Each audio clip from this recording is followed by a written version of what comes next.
Magandang gabi po sa inyong lahat. Ako nga po pala si Surin Ivan Di Pamalaklakin. At kami ay taos-pusong bumabati sa ating mga minamahal na kayo na kapatid na OFW sa iba't ibang panig ng mundo. Sana po ay nasa mabuti kayong kalagayan saan man kayo naroroon. Nais po namin ipaabot ang maming taos-pusong pasasalamat sa inyong sakripisyo at walang sawang pagsisikap. Hindi po madali ang mapalayo sa pamilya at mga mahal sa buhay.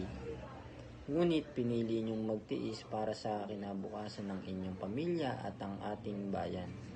Kayo po ay tunay na mga bayani ng ating panahon. Sa tuwing kayo ay nakakaramdam ng pagod, lungkot o pangungulila, sana'y maalala nyo na hindi kayo nag-iisa. Narito kami, ang inyong pamilya, mga kaibigan at buong sambayanan na patuloy na nagmamahal at suporta sa inyo.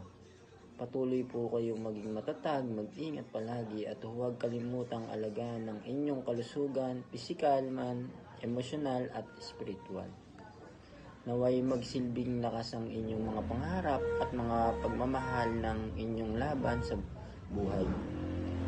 Darating din po ang araw na kayo'y makakauwi, muling mayayakap ang inyong mga mahal sa buhay at masisilayan ang bunga ng inyong mga sakripisyo. Muli, maraming salamat po sa inyo. Walang kapantay na dedikasyon at pagmamahal. Mabuhay ang ating mga OFW. Naway pagpalain kayo ng puong may kapal at patuloy kayong gabayan saan man kayo naroroon. Maraming salamat po.